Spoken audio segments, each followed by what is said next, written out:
ओम शांति। 9 नवंबर 2023। बाबा के महावाक्य। मीठे बच्चे, देह अभिमान में आने से ही माया की चमाट लगती है। देही अभिमानी रहो तो बाप की हर श्रीमत का पालन कर सकेंगे। प्रश्न। बाप के पास 2 प्रकार के पुरुषार्थी बच्चे हैं, वह कौन से हैं? उत्तर। एक बच्चे हैं जो बाप से वर्षा लेने का पूरा पुरुषार्थ करते हैं। हर कदम पर बाप की राय लेते हैं। दूसरे फिर ऐसे भी बच्चे हैं जो बाप को फारकती देने का पुरुषार्थ करते हैं। कोई हैं जो दुख से छूटने के लिए बाप को बहुत बहुत याद करते हैं। कोई फिर दुख में फंसना चाहते हैं। यह भी वंडर है ना। गीत। महफिल में जल उठी शमा। ओम शांति।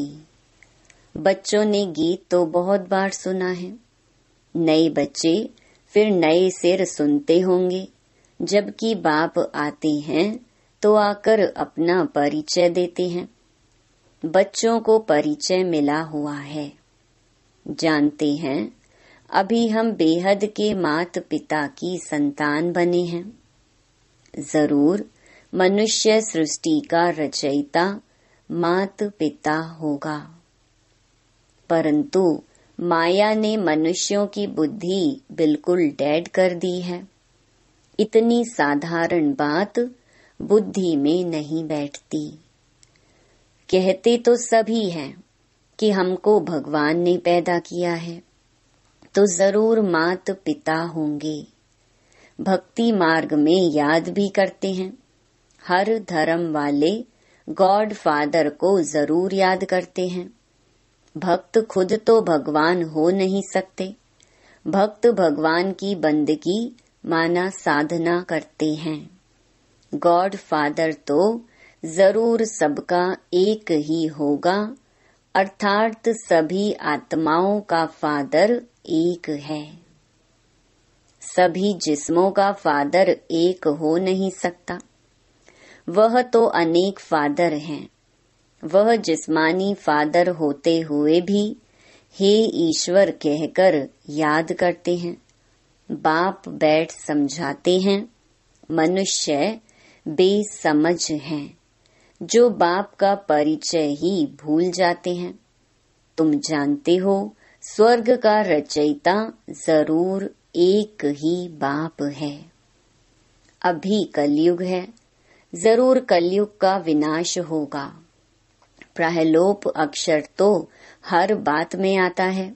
बच्चे जानते हैं सतयुग अभी प्रहलोप है।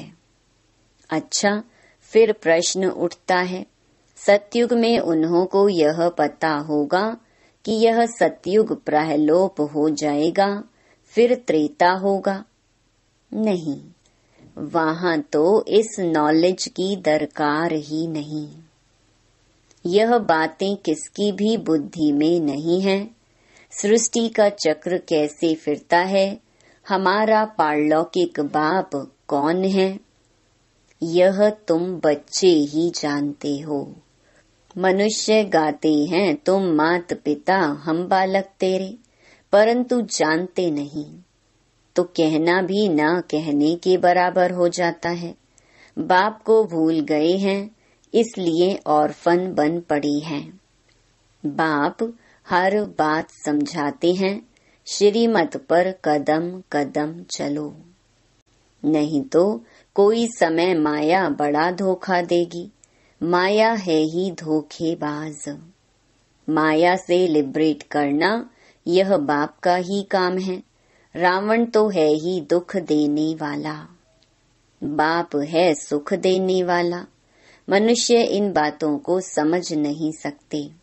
वह तो समझते हैं दुख सुख भगवान ही देते हैं। बाप समझाते हैं, मनुष्य दुखी बनने के लिए शादियों में कितना खर्चा करते हैं। जो पवित्र पौधे हैं उनको अपवित्र बनाने का पुरुषार्थ किया जाता है। यह भी तुम समझ सकते हो, दुनिया नहीं समझती। इस विषय सागर में डूबने लिए कितनी सेरेमनी करते हैं। उन्हों को यह पता नहीं है कि सतयुग में यह विष विकार होता नहीं। वह है ही क्षीर सागर, इसको विषय सागर कहा जाता है। वह है संपूर्ण निर्विकारी दुनिया। बल त्रेता में 2 कला कम हो जाती हैं, तो भी उनको निर्विकारी दुनिया कहा जाता है। वहाँ विकार हो नहीं सकते, क्योंकि रावण का राज्य द्वापर से ही शुरू होता है। आधा आधा है ना, ज्ञान सागर और अज्ञान सागर। अज्ञान का भी सागर है ना। मनुष्य कितने अज्ञानी हैं, बाप को भी नहीं जानते, सिर्फ कहते ही रहते हैं कि यह करने से भगवान मिलेगा, मिलता कुछ भी नहीं। माथा मारते मारते दुखी निधन के बन जाते हैं, तब ही फिर मैं धनी आता हूँ। धनी बिगर माया अजगर ने सबको खा लिया है।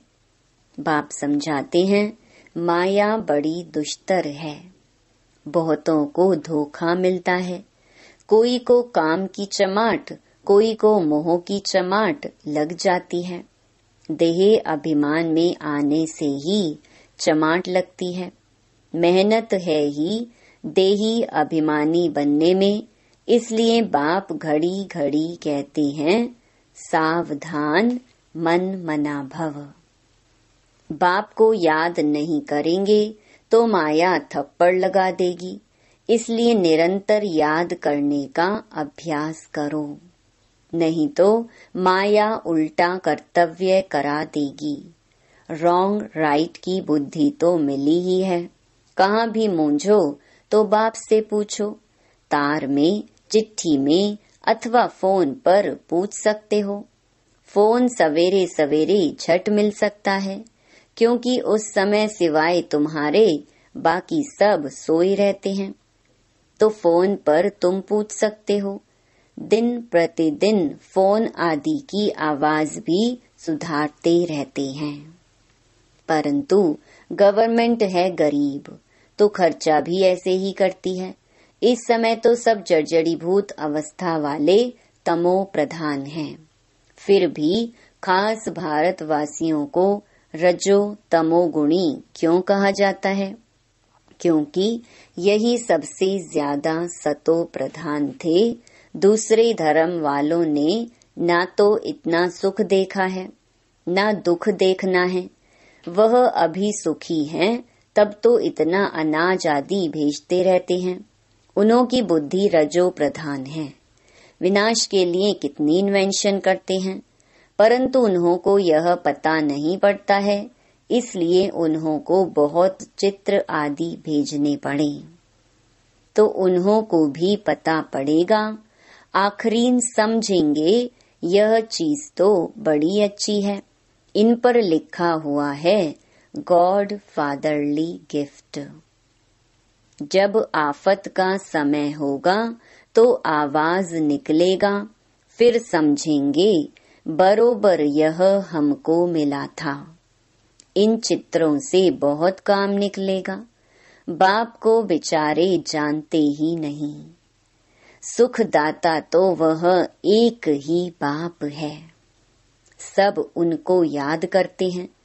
चित्रों से अच्छी रीति समझ सकते हैं। अभी देखो, 3 पैर पृथ्वी के नहीं मिलते हैं और फिर तुम सारे विश्व के मालिक बन जाते हो। यह चित्र विलायत में भी बहुत सर्विस करेंगे। बच्चों को इन चित्रों का इतना कदर नहीं है। खर्चा तो होना ही है। राजधानी स्थापन करने में उस गवर्नमेंट का करोड़ों रुपया खर्च हुआ होगा और लाखों मरे। यहाँ तो मरने की बात ही नहीं, श्रीमत पर पूरा पुरुषार्थ करना है, तब ही श्रेष्ठ पद पा सकेंगे। नहीं तो पीछे सजा खाने समय बहुत पछताएंगे। यह बाप भी है तो धर्मराज भी है।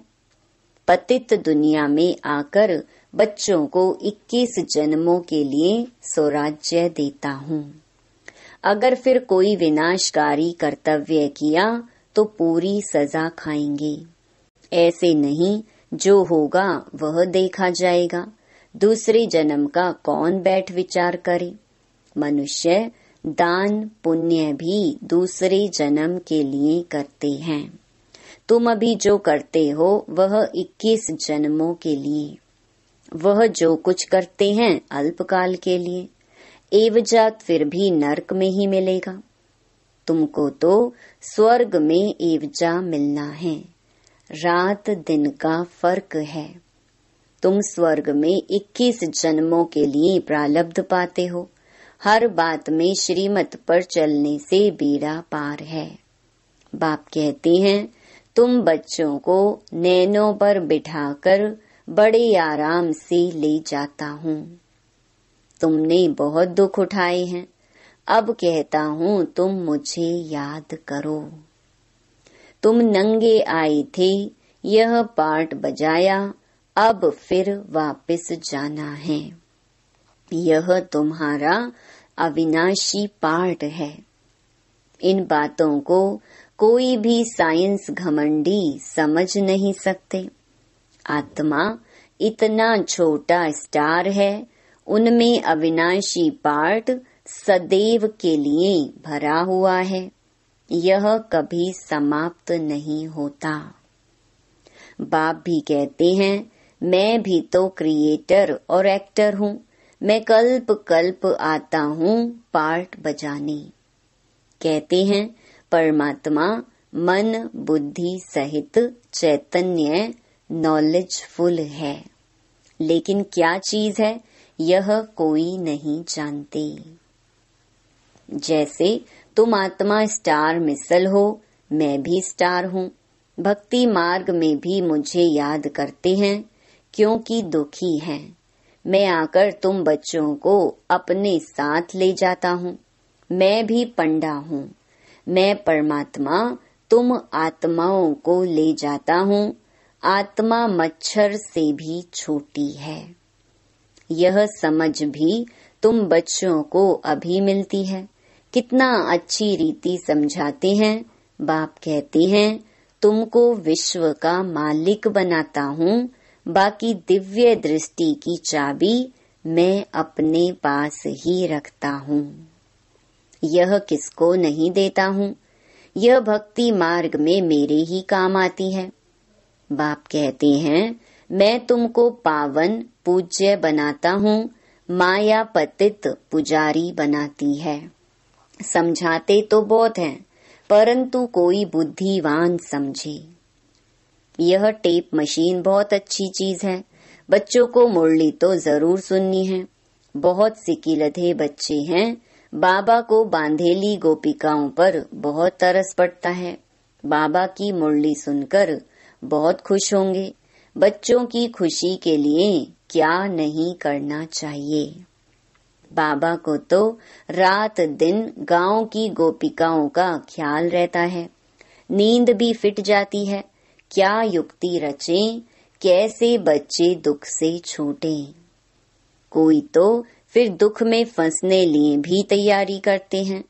कोई तो पुरुषार्थ करते हैं वर्षा लेने का, तो कोई फिर फारकती देने का भी पुरुषार्थ करते हैं। दुनिया तो आजकल बहुत खराब है। कोई बच्चे तो बाप को मारने में भी देरी नहीं करते हैं। बेहद का बाप कितना अच्छी रीति समझाते हैं। मैं बच्चों को इतना धन दूंगा जो यह कभी दुखी नहीं होंगे। तो बच्चों को भी इतना रहमदिल बनना चाहिए कि सबको सुख का रास्ता बताएं। आजकल तो सभी दुख देते हैं। बाकी टीचर कभी दुख का रास्ता नहीं बताएंगे। वह पढ़ाते हैं। पढ़ाई सोर्स ऑफ इनकम है। पढ़ाई से शरीर निर्वाह करने लायक बनते हैं। माँ बाप से भल वर्षा मिलता है, परंतु वह क्या काम का।